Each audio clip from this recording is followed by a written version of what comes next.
and I'm pleased to pass it off now to Beatriz Gomez from Oakvillegreen, who will be discussing plant selection. I just want to note that there was one last little comment in the chat from Haley before the break, who shared one more thought, re-maintenance. I've been trialing a new version of management or maintenance guide that is much more comprehensive than our previous ones in an attempt to help to bridge some of the knowledge gaps. It offers overall guiding principles, season by season tasks, photos of plants in multiple stages of growth. It's too soon to know how helpful it is for our hosts, but I'd be happy to report back as I learn more. Downside is that it was a ton of work. And that's the the truth is all of these are, the plantings are unique. And so, you know, it's hard to template something like this.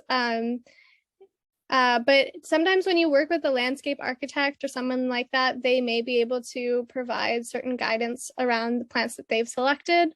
And you know, you may be able to copy and paste some things into a generalized document. But I think that that's a really great plan if, you know, if and when the capacity allows for creating a document like that. I think it would be a very, very helpful guide for whomever is then set to maintain that space. Anyways, I pass it on now to Beatriz, and that's all for me for now. Thank you. Hi, everyone, and thank you for staying all the way to the end. I know it has been a long day, so feel free to keep using the chat or unmute yourself. Like, I think the group is getting smaller and smaller, so I think there would be more chances for us to interact and share ideas if you want. So as Emily mentioned, I work for Oakvillegreen Conservation Association. We are obviously in Oakville, that's in Southern Ontario. So we have the lake just in front of us. And we are an organization that works with environmental education and restoration of habitats in urban settings. So we work really closely with the town and Conservation Halton in order to try to make the town more beautiful and to bring nature back into the spaces. So Depave has been, we have done 3 Depaves in Oakville. It has been a little bit challenging to convince people to go with it and to buy into Depave, but I think once that they see the results, we are getting more traction. Now I'm going to be talking about plant selection, and I think this one is perfect, the perfect follow-up from the previous presentation, because I think they're hand in hand. When it comes to design, plant selection, and maintenance, I think they all should be considered at the same time where we are doing it. Can I get the next one, Emily, please? So I would like to start first with a land acknowledgement. So I would like to begin with respectfully acknowledging that in Halton, we are gathering on the traditional territories of the Anishinaabe, the Atawadaran, and Haudenosaunee, and Métis people. These sacred lands surrounding the Great Lakes have been their home and still is for 15,000 years. We acknowledge and thank the Mississaugas of the Credit First Nations for sharing their traditional territory with us. As we gather today in these treaty lands, we have the responsibility to share and care for the land and its gifts in accordance with the Dish with One Spoon Wampum Belt Covenant, a historic peace agreement made among Indigenous nations that commits to take only what we need, leave enough for others, and keep the dish clean. We honor and respect the 4 directions: land, water, plants, animals, and ancestors that walked before us, and all of the wonderful elements of creation that exist. Thank you, Emily. Okay, so when we are planting or when we're choosing what are the plants that are going to go into our Depave sites, it's important to understand that we're always trying to beautify the space, revitalize, naturalize, provide habitat. But with this in mind, there are certain specifications that we have to ensure that we take into account before just planting what we like or what we would like to see in the space. So each site, as Emily mentioned, is going to be different. They're all going to be unique, and they're going to have different needs, and different plants are going to be the appropriate plants for the site. It is okay to make mistakes and then go back and realize that something didn't survive in that location, or something didn't do as well as you thought it would do, or something grew way more than you were expecting it to do. So then you have to go back, revisit, And I think the more you do these type of projects, the more you learn about which are the plants that work well in those environments. And sometimes you are surprised because plants that usually are very successful don't like certain sites and vice versa. We work not only with Depave sites, but we do a lot of pollinator gardens and stuff. And we have been able to use that knowledge and translate it into our Depave sites. Can I get the next one, please? Okay, so when you're selecting the plants, it's important to make sure that you are making the right choices for the location and for the uses that site is going to have. So first, for me, the basic thing is to determine what's the purpose of the garden that you are planting. What's going to be the use of the space after the garden is there, and then you go into more of the details of the specific plant. So the example that I have here, the picture that you see there, the red rectangle, that's where our Depave was going to go. So the main purpose for this is a community center or neighborhood center. What they wanted to prevent were cars from actually driving in front of the main door, because that was not supposed to be a parking lot. That was just a weird piece of asphalt that was just in front of their door. But they had a lot of kids because they crossed to go to the park that was just in front. So, and there were cars driving by, right? So the main purpose of this was like not only remove that unwanted asphalt that had no point of being there, but at the same time for it to be very obvious that it was not a driveway, so people could stop being there. But at the same time, as I said, a lot of kids would actually walk and pass through it. So there was a lot of foot traffic in the area. Can I get the next one, please? Yeah, there you go. So this is what we did, right? So we went to the location and we were at the site at different times of the day, and we realized that a lot of kids, there's a school on the left side passing that like big green space. So there were a lot of kids that would go to the after school program there, and they would cross exactly where the garden was going to be. So we knew that if we converted the whole area into garden, probably it was going to be trampled because kids were going to just walk by as they were used to, right? So we wanted to add that small like pathway in the middle, and then we planted on both sides, right? So trying to make sure that you have plants are going to be visible when it's a location like this, because there's going to be times on the year where it's going to be covered with snow, for example. So if you look at the picture that we have there, we have the largest plants closer to the path, and then the smaller plants on the other side. So it was very obvious where the path was. So we selected the plants based on that, like based on the foot traffic that it was going to have, based on what we were trying to accomplish, making sure that people were not stepping through it and cars was not driving by. So it needed to be very obvious that it was there.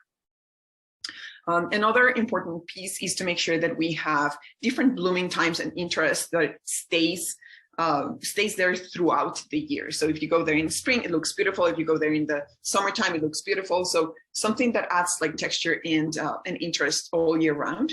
And then obviously, as it was previously stated, maintenance requirements. So who's going to be taking care of it, how much knowledge they have of plants, and what's their time commitment. In this case, we could plant more flowers and things like that, because there's a group of seniors that take care of like other parts of the garden or the green area. So we knew that it was going to be a group of people that were going to be maintaining it constantly, right? So we were a little bit more risky in our plant selection, but that's something that you have to consider. Okay, next one. So here are two other examples of designs that we did. So the one that is on the left of the screen, that one was done for Sheridan College. And it was a challenge for us to get that site because everybody was really worried about maintenance. So it had to be extremely low maintenance. So every single species and plant that we decided to put at that location had to be low maintenance. We looked at the sites that were around the Depave site and looked for similar species, similar looks, because their crew or their maintenance crew were used to that. So the people, the group that was in charge of the grounds of Sheridan were the ones that are going to be maintaining the site, and they did not want something that was really high maintenance. Again, there was going to be a lot of foot traffic just on beside where the bench is. That's a bus stop.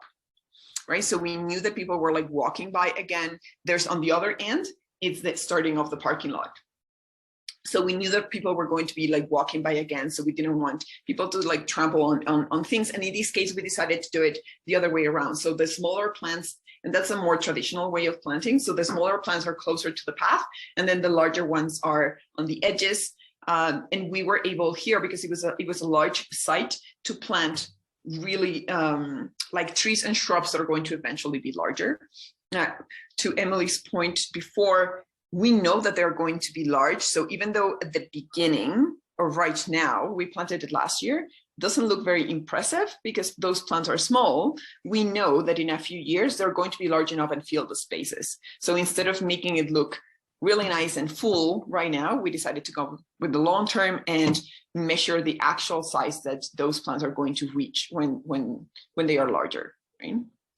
We use a lot of grasses and shrubs for this one because of the low maintenance aspect. Then if you look at the right, the plants that we decided for that site were completely different. This one is on public land, it's in a park. And in this case, what the town wanted to do was prevent people from actually driving through that site. So even though it was supposed to be part of the parking lot, and then there was a stream behind it, there are some soccer fields after. And if you look at where it says street on the right, they have a gate there. So the town would actually close it where it was off season, but people were driving over the site that we depaved to get to the other side, so going around. So that's why we put like that big rock there, and the plants that we decided for this specific location are larger as well. So it's obvious that it's not to drive through, and they cannot drive through right now because there are big plants and rocks in their way. So that was, and the bench, right? So that was the plan on this specific site. It is really wet because this one works similar to a rain garden. So all the water from the parking lot goes to the area and drains to that area. And as I said, there's a creek behind. So the water stays there. And the purpose for this garden was to get some of that water infiltrated before all that salt that is from the park that comes from the parking lot could actually reach the stream. So the plants that we selected for this location had to be salt tolerant as well. So that's another point that you have to consider too.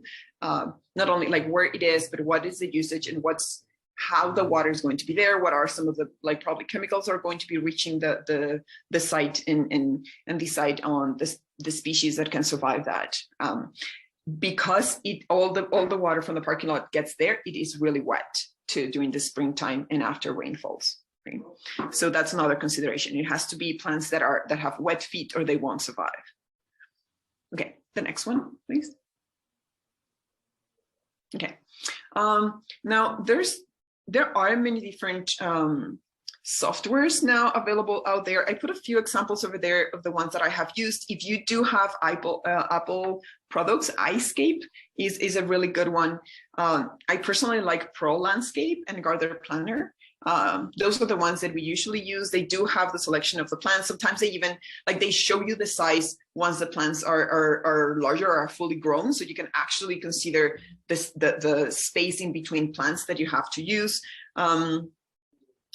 The other ones like Land Design and Landscapes Companion, I have not used them, but I have heard about them and I know people that use them. But I wanted to put the example that I put there was actually one of our volunteers on paint. I don't think I have that skill on paint. I would never be able to do that. But this was a high school student and he created that for us.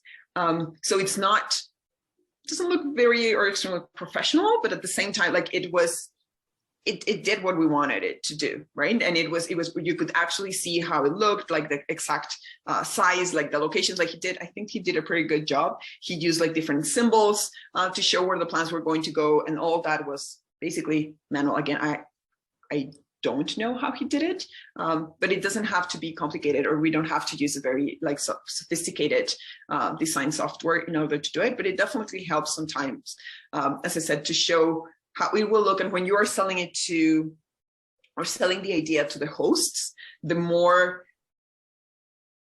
detailed your design is, and the more specifics you can provide on the types of plants that you're going to use and where they're going to be, the more likely they're going to be to approve your project, right? Because they will know how it will look at the end, and what are some of the species that you are selecting for that specific location. Okay, can I get the next one, please? Okay, now picking the right plant. So this is the location that I was talking about, where we moved part of the parking lot, and the parking lot was actually or the water from the parking lot flows into the area where we planted. So there's a few plants, again, those are not huge, but we know that eventually they're going to be large enough and they're going to be trees. So it doesn't look very like heavily planted right now, but in a few years, we know that it will be, those plants will be big enough for the location. Again, we have to make sure that we consider how much sun they are getting in that location, if there's a slope or if there's not a slope, what are the soil conditions. In that specific area, it is clay. So we know that the water is not going to drain really easily, but then those plants have to be tolerant not only to a lot of water and have wet feet, but at the same time be drought tolerant, because then that clay is not going to hold to that moist for like very long time, and it gets really compacted and really like hard after. Again, foot traffic is important. In this case, we knew there was going to be no foot traffic, so we put like a combination of like bushes. We do have like some small perennials as well, and some like flowering bushes and things like that. And as always, maintenance. When it is on a public site like this one, the municipality, as part of the agreement that we signed with them, they are the ones that maintain the site. So every time that you're doing your plant selection, as I mentioned before, you have to consider that. And you might have, especially when working with municipalities or school boards, they might have like a list of plants that are pre-approved to be planted on their site. So that's another thing that you have to consider, right?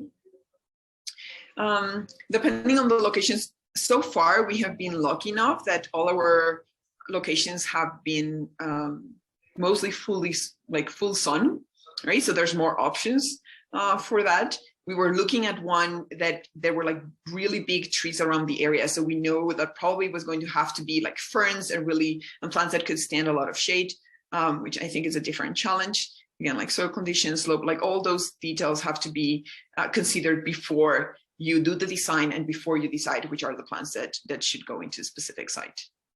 Okay, the next one, please. Now, this was mentioned before as well, but picking native plants makes your life and your host's life way easier, because they are better suited for the area. You minimize maintenance, they benefit the local ecosystem, and they support local species. So you do have to water them and be more careful with them during the first probably 1 or 2 years. And then after that, once they're well established, you don't have to do a lot of maintenance to them. Right? So I know that was mentioned too on the chat. I think it was like Jillian who mentioned that, right? Going for native plants has always been our first choice, because they are easier, and we believe in supporting the local ecosystems too. So that's what we try to provide, either like a pollinator garden or like habitat in any ways, like even pollen with the different grasses that we put in a location. So yeah, definitely being familiar with native plants. Do not always trust what nurseries say. So make sure that whenever you're going to the nurseries or trying to make your list of plants, that you know that they are really they're native to the site. When I moved, I'm from Mexico. So when I moved to Canada and I went to buy some plants, and I was trying to buy natives, and at the nursery, they were trying to convince me that tomatoes were actually native to Canada because they were grown there, right? So sometimes even at the nursery, they really don't understand what natives are. So just make sure that you do know what are the species that are there before going to the nurseries. There are some of them that are really knowledgeable. I'm not saying that that's not possible, but it can happen, right? Especially when sometimes there's seasonal staff that are not as savvy when it comes to plants and what they have available. Can I get the next one, please? Another important part when you're selecting is trying to have like different colors and different textures, so it looks more beautiful and it adds more interest. I love to add like grasses, and there's very interesting studies about pollinators and how they are usually more active when there's more grasses and less plants. There's some literature right now that says that even 60% grasses, 40% flowering plants, or 50-50 is what you should do, because they provide like shelter and they're more likely to be around those areas. So there's a lot of very interesting plants that you can add, and grasses and hedges are sedges, are like a great addition. Having flowering plants, as I mentioned before, that can flower at different times of the year. And then bushes will always make it look more like full at the beginning, and it will add interest, different heights, which is always nice. And there's a lot of like, it doesn't matter where you are, they're very nice bushes that can add interest all year round. The picture that I have over there is red Oscar Dogwood that has the bright flowers, white flowers, and it has the bright stems too. Right, so even during the winter time, they like you have the contrast between the white snow and then the red stems. Okay, can I get the next one? Yeah, then plant for every season. Okay, so make sure that you have something that looks different and looks interesting all year round. So then your garden has something to offer all year round. Talking about like pollinators and providing habitat, which, as you can tell, is probably one of my biggest motivations when I'm doing these type of things. So making sure that you provide places for native insects to spend the winter or hibernate is a huge piece of what you can do. Adding mulch to the site as well helps to add texture and keep moisture in place. Like there's a lot of things that you can do to make sure that there's interest all year round. And again, blooming times that can vary from like end of April, beginning of May, all the way to like October. It's another great thing to look into. Okay, the next one. And I put a few examples. These ones are for Ontario. I know there's a few that can be like applied or similar in other locations. For example, like serviceberry, I know like Saskatoon berry is a variation that you find in the West. But these ones are like shrubs are a great addition because they add texture. You can have things that look larger really like right away. So that helps to the site to look more finished, right? And you can provide food for not only pollinators, but birds too. You have to be careful with how much they grow. So for example, if you're talking about serviceberry can grow, you can make it grow in like one stem, or you can make it grow in like multiple stems. If you're talking about the elderberry, which is a picture that I have over there, you have to be careful with the suckers because you end up putting one, and if you don't maintain the site, in a few years you can have only elderberry in that location. So those are other things that you have to consider as well. So how fast do they spread? It can be a great addition if you know that it's a low maintenance site and you're going to plant one in the corner and you eventually want it to cover all that corner, right? But it's something that you have to consider. How do they propagate? If they propagate a lot, how much they grow, all those things are things that you have to consider. The height that they're going to have. There's a lot of schools, for example, that do not like to have big bushes because of visibility. So they have like certain restrictions on that. So you have to make sure that you're aware of those things. Can I get the next one, please? Here I put some examples of perennials that we have in our gardens that we have had a lot of success with. Like black-eyed Susans, we have like butterfly milkweed.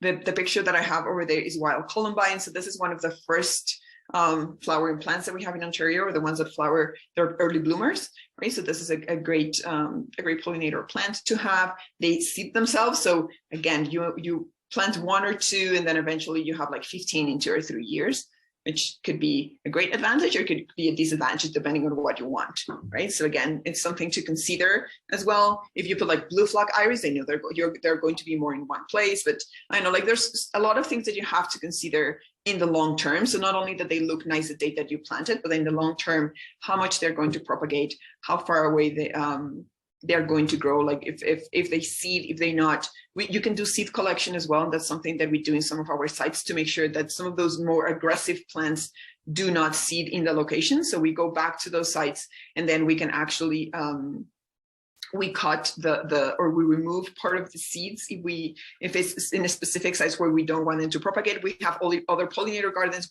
where we love them to keep growing, right? So it depends on what you want to do and what the site is used for. Yeah, the Columbine are amazing, and they're good for hummingbirds too. Like hummingbirds love them. Yeah, so if you want to attract hummingbirds, well, Columbine is is a species for you. Yeah. Okay, next one. Grasses and sedges. I know they're not as sexy as the flowers can be, but they are actually definitely really good for gardens. I love them on Depave sites because they're low maintenance. They provide a lot of pollen that is high on protein. So it actually provides a lot of nutrients for pollinators. And depending again what you want, there's a lot of them that stay on clumps, and they can add interest all year round. A lot of them because they add texture to it. If they're a little bit higher than where the snow is in the winter time, you can still see them and make them look nice and visibly appealing. I put again a few examples over there. Those are from Ontario. I wasn't sure where everybody was, so I didn't want to add a lot of detail or spend a lot of time on a specific species. But there's a lot of options in Canada. We are lucky enough that we have a lot of different grasses and sedges that we can use all over. And as I said, like I think they're beautiful, and they have like different heights, different textures too, different colors. Like there's some of them that are even like blue, others are like more green, others like turn red. So there's like beautiful colors on them that can add a lot of interest too. Okay, the next one, please. Okay. Then as I said before, like sometimes when you plant or when you just plant, it doesn't look very good. So if you look at the picture that I have there, this is a site that we just planted. Right? So there's grasses. So the ones that you see there at the front are all grasses, and then we have red Oscar Dogwoods at the end. So it doesn't look like much right now at the time of the picture, but now that one whole year has passed, that site looks like completely different, right? And we try to avoid the mistake of trying to plant too much at the beginning to make it look more finished and then struggle in the long term. So we are planting for the long term and making sure that the site is going to look beautiful in the future, right? Another thing that we try to do is to plant in clusters or the same species together and do like clusters in different sites. This is easier for maintenance purposes too, but for the plants, usually they survive better when you do it that way. And as I said, like it's easier for maintenance too. Like it's easier to just tell whoever is maintaining the site, give them a map where you can tell which species where, instead of having like each plant, I don't know, with like a different tag or something. So then they have to like go around and figure out where everything is and things like that. Like I think this is way easier for maintenance. Then when you're working on your site, try to remove as much as possible for all the material that is under the asphalt and improve the soil. So you remove as much of that material from underneath the asphalt and then add nice soil. So then they have the substrate that they need in order for them to survive and thrive. It can be extremely compacted if we don't do that. So the roots cannot survive a lot of times, or cannot establish as well as they would do in other substrates, right, or other types of soil. Use untreated mulch or high quality mulch. A lot of the mulch that you can buy in stores like Home Depot or Rona or those is treated. So you're adding chemicals to the site and you don't want to do that. So try to make sure that you buy mulch that is not treated. And if it is an area where you're going to get a lot of water, or it's going to be like it's going to function like a rain garden, make sure that mulch is double shredded so it doesn't float. Because if not, when the water comes, it's going to take all the mulch, it will float, and then you will get all that mulch is going to leave your site with the water while it flows through it. Now, mulch is important, and it's a good way to just like add the finishing touches to your garden. It looks a little bit more like finished, and it gives it a little bit more like a manicured aspect that people like in gardens. But on top of that, it has like it adds ecological value too. It will improve the soil. It will help the plants to stay, it is like a blanket in the winter time, right? So it protects the roots. It helps to keep the moist in the soil. So it has a lot of benefits, and there's a lot of of native insects and small animals that use it to hibernate as well, right? And as a shelter. So it provides a lot of benefits. Okay, the next one. Here I put a few like resources where you can find what are some of the native trees that are available. And I don't know if this is going to be, if the PowerPoint presentations are going to be shared after, but I think this is, or if you're going to be able to like look at the video after. But I tried to put some that had plants that include all Canada, and are really good resources. So you can find their list of plants. Some of them even have like list of like sample gardens. So you can take the same or similar designs and then just use the type of plants that they have over there. And it gives you the purpose of the sites too. So yeah. Perfect. So thank you very much, everyone. I try, like as I said, like I try to keep it as general as possible. At the same time, I was trying to give like tips and stuff. But if you have any questions, I'm glad to answer.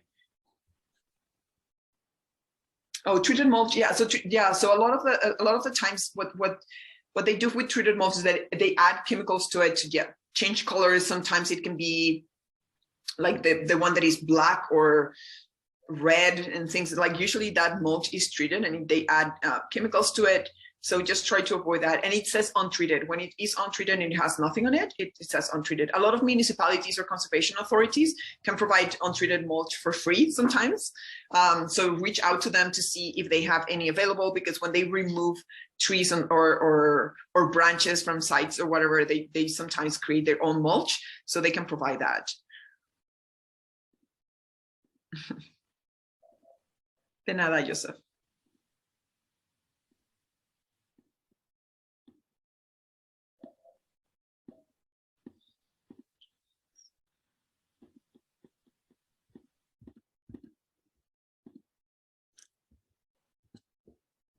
If there are any other questions about plant selection, feel free to unmic yourself and we can just have an open forum for another minute or two. And if not, I just want to say thank you, Beatriz, for that really thorough overview. I think it provided a lot of really good perspectives and like key things to think about that maybe, you know, especially from the extensive experience of Oakvillegreen and yourself, that people may not consider if they haven't done a whole lot of that before. Oh, yep, you can unmic yourself. I see your hand. Hi there. I was curious about soil when you're talking about adding good quality soil. So would it be like something like a triple mix, or are you getting like, I know native plants are pretty hardy and don't necessarily need compost per se, but yeah, like what's your recommendation as far as where to source soil? Very good. That's a good question. So what we try to do is we try to mix. You're right. Like when you're talking about natives, they should be adapted to the type of soil that is in that specific location. But what we try to do is mix a little bit of like better soil. Like triple mix is fine. We usually have like the same nurseries that we work with. They usually have soil there, so we buy like the black leaf sometimes, or like triple mix, depending on what they have. Sometimes we mix it with the type of soil that we have on site. So we go to a place where we know that it's mostly clay. We don't want to change it too much and put too much organic matter in there, and then those plants are not used to that either. So you're going to change the drainage of the site and all that. So it's better to try to keep the local conditions as much as possible. So we try, if it is a clay, in Oakville, it's mostly clay. So what we try to do is to mix that soil with some of the clay that is from that specific location, and then use that. But yeah, adding a little bit of nutrients, just especially at the beginning. So then those plants, while they grow, they have like more nutrients available. But yeah, you're right. Like there are a lot, when we do our native plantings and our pollinator gardens and even our like woodlot restorations, we do not improve the soil. Like we just use the soil that is in the site, right? Mm-hmm.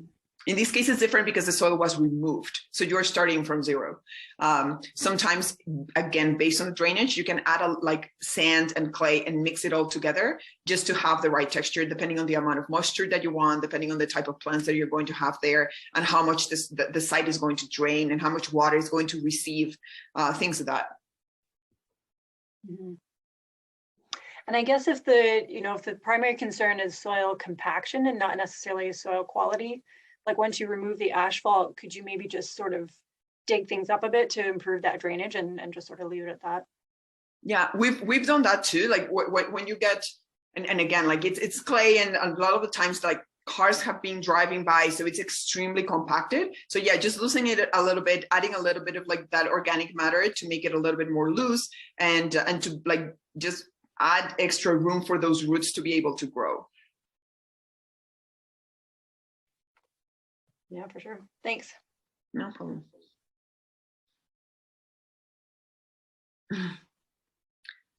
Yeah, it seems like they go forever. All right, I think we're about at time. So just out of respect, oh, whoa, my computer's glitching out. That's new. All right, thank you for attending. You'll see in the chat now, Shudan has posted just a short link to a survey about today's forum. If you can just take 2 minutes to fill that out, I'd really appreciate it. I'll also circulate it over email once I've downloaded the recording, so you'll get the link for the recording of today and the link to the survey at the same time. I appreciate everybody's effort, those who spoke and presented today, as well as those who attended and brought with them their enthusiasm and engagement, and really took the time to respond and think about the things that were being presented. It was really great to have this opportunity. Anyways, that's all from me. I hope that you all have a lovely afternoon, and maybe see you all again soon. So take care. Thanks so much. Bye. Thank you.